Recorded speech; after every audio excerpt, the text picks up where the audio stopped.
Bonjour et bienvenue à tous et à toutes dans ce journal hebdomadaire Le Tibet cette semaine.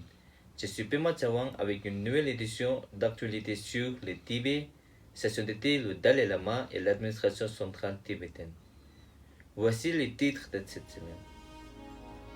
Session d'été, le Dalai Lama accorde l'initiation d'Avalokiteshvara.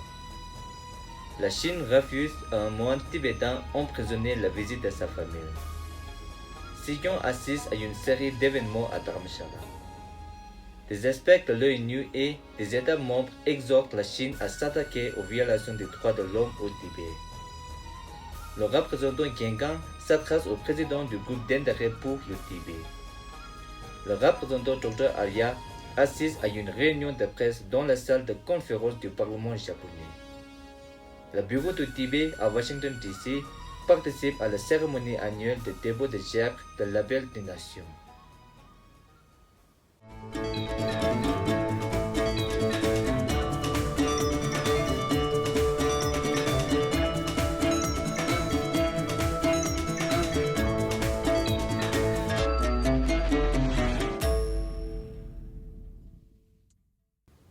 Session d'été, le Dalai Lama a donné un enseignement de 2 jours sur la voie vers l'éveil et l'initiation d'Avalokiteshvara Jin Sagara à la requête de son éminence le gourou Vajradhara Jamgöi Khenting Tei Situpa au temple principal Tsulakan le 13 juin 2022.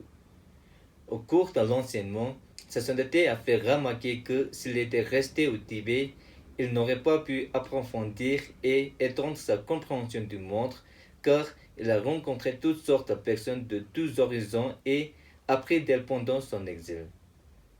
Son éminence la Thaï Sidupa Pema Dongye Drupa a honoré le musée du Tibet de l'administration centrale tibétaine 6 à Gangje Gishon, Dharamshala, le 15 juin 2022.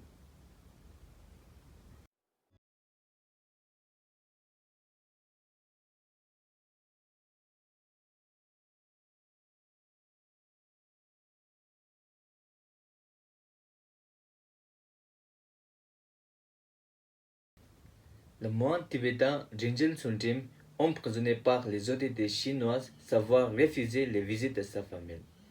Il est soumis à des séances d'éducation patriotique et de travaux forcés. Selon les rapports, Rinchen Sundim a été autorisé à avoir une conversation téléphonique de 10 minutes avec sa famille, mais sa requête pour une rencontre avec sa famille est toujours refusée.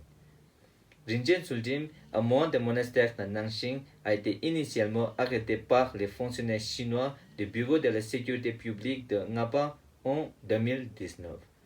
La Chine l'accusait de se livrer à des activités politiques sur les médias sociaux. Après 2 ans de détention au sacré, il aurait été condamné à 4 ans et demi à l'issue du procès sacré. À l'heure actuelle, aucun autre détail n'est disponible sur l'état de santé de Rinchen Sundim, hormis le fait qu'il serait détenu à la prison de Minyang, près de la ville de Chengdu, connue pour emprisonner les Tibétains ayant des idées et des opinions dissidentes dans l'est du Tibet. Moine tibétain et ancien prisonnier politique, Chogi est mort en mai 2020 après sa libération anticipée de la prison de Minyang. Après avoir terminé sa visite officielle dans les villages tibétains du sud de l'Inde, Sikyong Pemba Tsering a assisté à une série d'événements à Dharamshala cette semaine. Sikyong a assisté à l'offrande de longue vie au 11e Kirti Rinpoche à l'occasion de son 80e anniversaire et participé à la conférence inaugurale des érudits non secrétaires du Kalachakra organisée par l'Institut de méditation du Kalachakra de Chennai.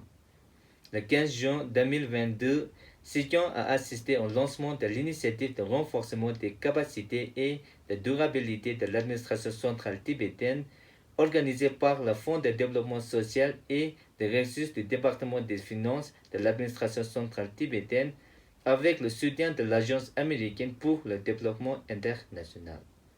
Sikyong Pemba Tsering et Deepak Padma Kumar, le nouvel agent de liaison de Session d'été le Dalai Lama, ont été invités en tant que chefs et invités spéciaux à Yarki, le festival d'été annuel et la compétition culturelle marquant le 63e anniversaire de la fondation de l'Institut tibétain des arts de la scène.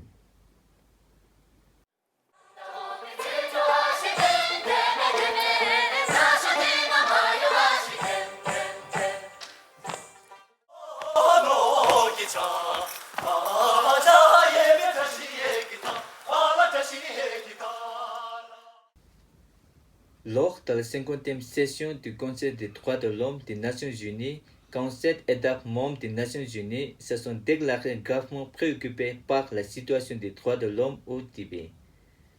Lors de la présentation d'une déclaration conjointe interrégionale au cours d'un dialogue interactif sur le rapport annuel du Haut-Commissaire, le 14 juin 2022, les Pays-Bas ont fait une déclaration au nom de 47 États membres soulignant les violations systématiques des droits de l'homme par la Chine, en particulier au Tibet, au Turkestan oriental et à Hong Kong.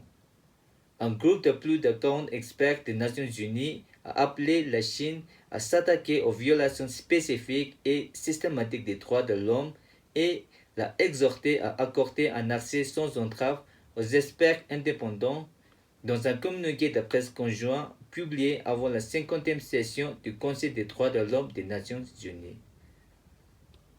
Les experts ont souligné que la récente visite en Chine de la haut-commissaire des Nations Unies, Michelle Bachelet, ne remplace pas le besoin urgent d'une évaluation complète des violations des droits de l'homme au Tibet, au Turkestan oriental et à Hong Kong. La représentante Jingjing Qiangang a rencontré le député européen Mikolas Peksa, président du groupe d'intérêt pour le Tibet au Parlement européen le 13 juin 2022. La représentante Jingjing Qiangang a remercié le député Peksa pour cette rencontre et lui a exprimé sa gratitude pour son engagement dévoué à la tête du groupe d'intérêt pour le Tibet au Parlement européen. Elle a informé d'un large éventail de questions concernant le Tibet. Le représentant Dr. Tsewan Gyebo Arya du bureau du Tibet au Japon a tenu une réunion de presse dans la salle de conférence du Parlement japonais le 15 juin 2022. Le représentant Dr. Arya a mentionné que la résolution précédente de la Chambre basse condamnant la Chine pour les violations des droits de l'homme a été bien accueillie par la communauté internationale et qu'elle a donné beaucoup d'espoir aux personnes souffrant des régimes communistes répressifs. Il a ajouté que cette résolution a également envoyé le bon message aux dirigeants chinois que le monde regarde. Il a néanmoins regretté que la Chambre haute n'ait pu adopter le projet de loi. Nagao Takashi, ancien secrétaire général du groupe de soutien parlementaire japonais pour le Tibet, et Miura Kotaro, auteur et essayiste, ont présidé la conférence. La conférence de presse organisée par Free Indo-Pacific Alliance le jour de la clôture de la session du Parlement japonais, au cours de laquelle les représentants du peuple sous occupation chinoise ont appelé les parlementaires à défendre leur cause.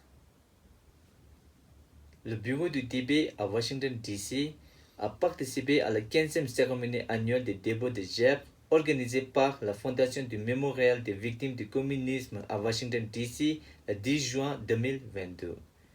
Tenzin Nawa, l'agent de liaison tibétain, et Tsulim Gyatso, l'agent de liaison chinois, ont assisté à la cérémonie pour représenter le bureau du Tibet, ainsi que Bujung Tsiring, le président par intérim de la campagne internationale pour le Tibet, qui a également pris part à la cérémonie.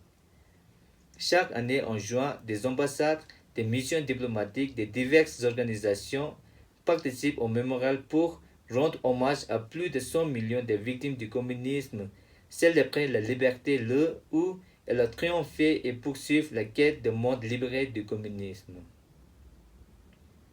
Le bureau du Tibet et la campagne internationale pour le Tibet ont déposé des couronnes à l'appel nominal pour se souvenir des victimes tibétaines du Parti communiste chinois.